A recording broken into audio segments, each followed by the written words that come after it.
Hey guys, Logan here with Eclectic DIY. Today I'm going to be making wine out of white grape peach juice. This is a very simple wine to make. Anybody can do it, and if you want to follow along or do this yourself, this is all you need. If you can see this, you don't need any of that. That's for a future video. But you need a juice, yeast, and sugar. Now, if you're okay with dry wine, or if that's what you prefer, you don't necessarily need the sugar. But this without added sugar will only give you like a 9% ABV, which is fine. But it doesn't keep as well necessarily, so you'd probably have to drink it quicker. This is actually just Fleischmann's active dry yeast that most people use for bread making. It's not the best for winemaking, but it works. And I've noticed that it gives a little bit of a bready aftertaste, which I'm not a fan of, but my wife, who loves bread, that's actually not that bad for her. She doesn't really notice it. That being said, this should give you about a 12% ABV if there's enough sugar for the yeast to consume. All that really needs to be done is add sugar to this, throw in some yeast, shake it up, and leave it for a couple of weeks. But it's a little more to it than that, but not really a whole lot. The big thing that you need to do is when you get your juice, you want to look at the ingredients and make sure it doesn't have any ites or eights in it. It needs to be pure grape juice. It'll have some additives, like this says, well, it's juice from concentrate and citric acid and basically vitamin C. Those are all fine. They won't harm anything. The ites and eights are preservatives, and they really mess with trying to ferment something. Now, making the wine is simple. You just want to open it up, and you need some room. You need some headroom up here. So you want to pour off about a glass.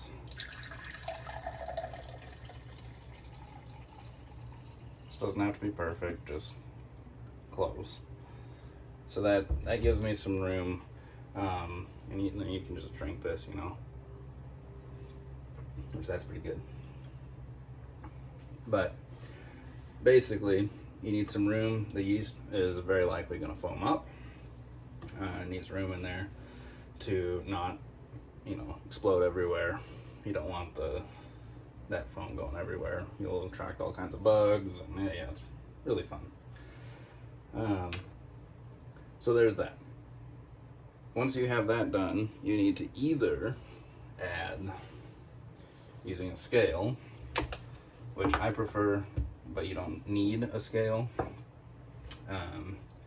You need to add half a pound of sugar, either just pouring it directly in, or you can use a funnel. That all works too. So it's either 8 ounces or roughly, and it's pretty close, but roughly 1 1/8 of a cup of sugar. This should, assuming everything goes well, produce a sweet wine.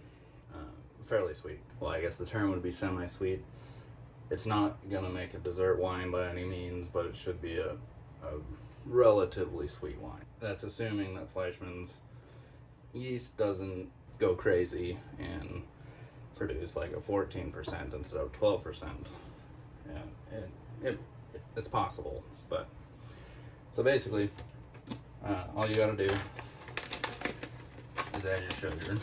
One of the things that I like about this is I can pour directly in, and the sugar goes in pretty easily. I don't need a funnel.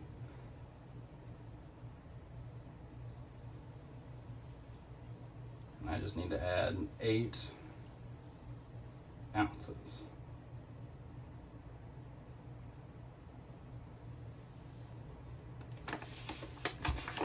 And it was pretty close. Doesn't have to be perfect. You want it to get it close, but if it's not all the way done, or all the way there, then that's fine. Close that up again. So then the next thing is putting your cap back on. And you see all this down here, that's all sugar. It needs to be mixed in.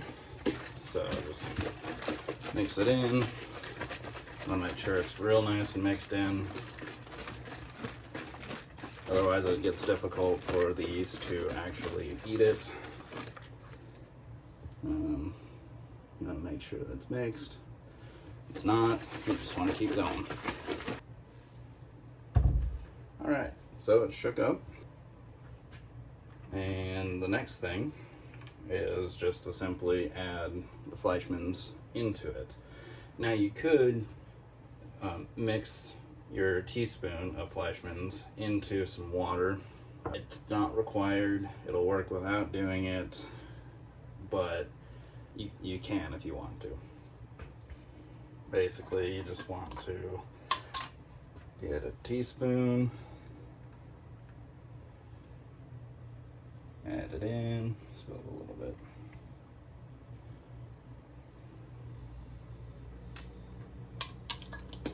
And then, you probably guessed it, but now you gotta mix that in too.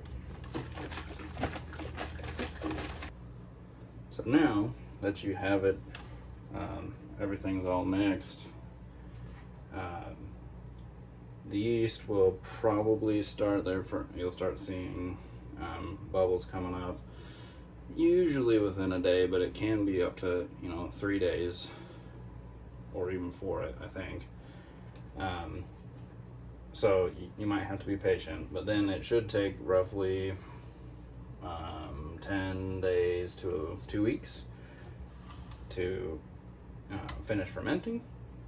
One thing that you do want to make sure of is that this lid is not on tight. If it's on tight, you run the risk of creating an explosion. The yeast produces alcohol and CO2 as byproducts when they eat the sugar, or when they use the sugar. And the CO2 builds up and you can have an explosion. It's not as big of a deal in plastic, but if you were using a glass carboy, then you could have shards of glass flying everywhere, and nobody wants that. That's no good. But you also don't want to leave the lid off, because if it's off, bugs, flies, whatever it is can get in there. So basically you want to tighten it and then loosen a little bit and see if you can squeeze it and air comes out. Basically that'll tell you that the CO2 can escape, but hopefully it prevents any bugs from getting in to your must. So I will make another video of this in 2-ish weeks. I'll be putting it into bottles, and I'll try it then and see how it turns out. I've done this with just regular grape juice, and it made a decent wine. Like I said, it had a little bready of an aftertaste that I wasn't a fan of, but my wife didn't seem to mind. But all in all, it turned out pretty good. And you want to store this in a dark area and relatively cool. It doesn't have to be like cold. Like you actually don't want it cold. Like, don't put it in your fridge. Your yeast will go dormant and they won't ferment. That being said, 60 to 70 degrees or even like 75 degrees is pretty good.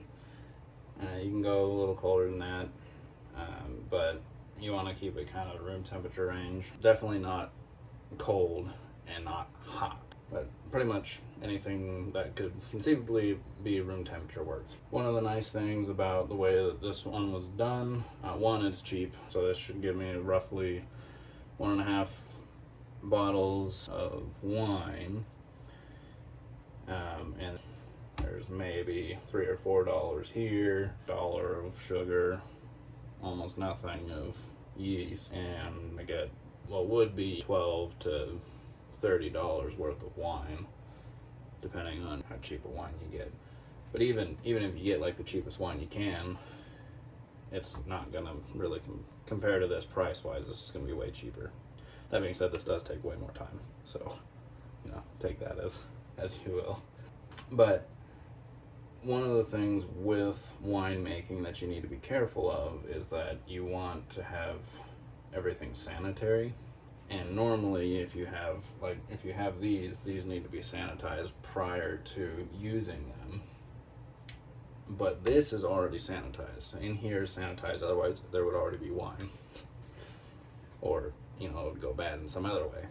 That being said, you don't have to do anything here. You just open it up, pour some off, throw some sugar in there, and some yeast, and you're good to go. But if you were to use, an empty bucket and pour this in there, then you would want that bucket to be cleaned and sanitized, so that you don't ruin the wine or get an off flavor that you didn't want or something of those lines. So this makes it a very simple, easy to do wine. You don't need anything like Star San.